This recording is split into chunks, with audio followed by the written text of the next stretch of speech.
Dito naman tayo sa modern motherboard. So ito naman yung appearance o yung design ng modern motherboard compared dun sa isa kanina which is an older type of a motherboard. So definitely there are parts or there are components that are still remain and some are being replaced and some are new. Okay, so ito yung mga components naman ng bagong motherboard natin. If we take a look, dun sa una kanina, meron siyang CPU socket. So together with this new version of a motherboard, still, of course, kailangan niya ng CPU socket para doon natin ilalagay yung CPU. Okay, the Central Processing Unit. So ito yun. Next, we have the so-called bus slots or the so-called expansion slots for video cards or the so-called graphic cards, sound cards, and network interface card. Ang video card, ito yung ginagamit para matulungan yung CPU sa pag-process ng mga video data. Unlike kasi pag CPU lang, meron nga siyang integrated video um, interface pero mabagal yung pag-process niya pag CPU alone. So, kailangan niya ng additional na card which is the so-called video card para ma-process niya yung video data lalo na sa gaming for gaming purpose para hindi mag-lag. So, dito nilalagay yun sa may bus slots.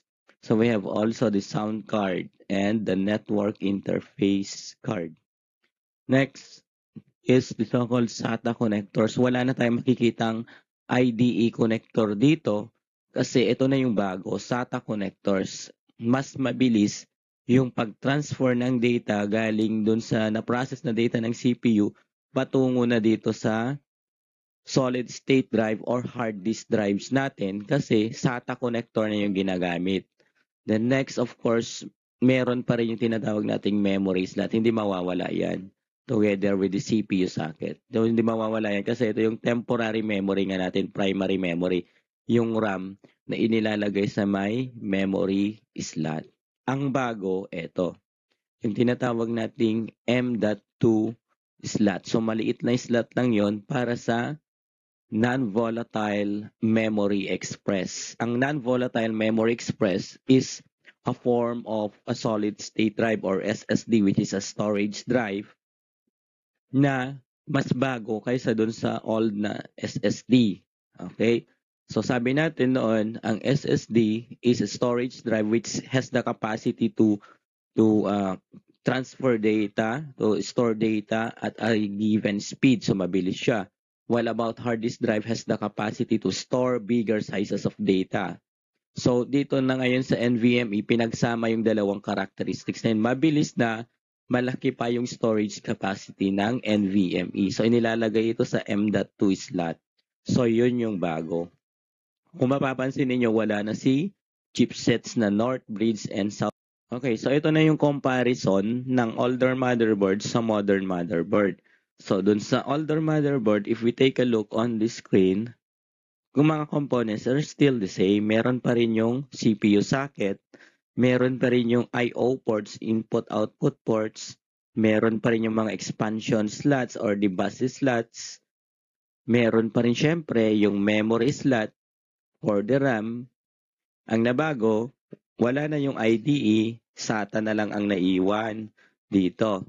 Wala na yung IDE, SATA na lang.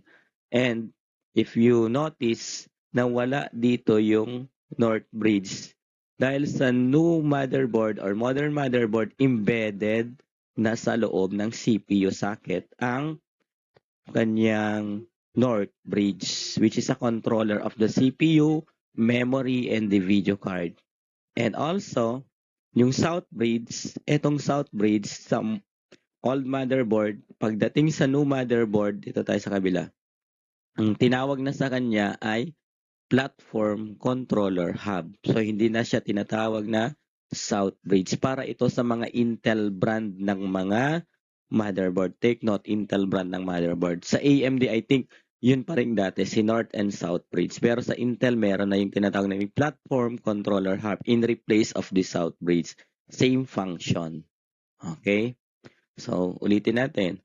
Yung North Bridge sa old motherboard, na embed na siya kay CPU socket. Yung South Bridge, tinawag na siyang platform controller hub sa mga Intel brand ng motherboard. So,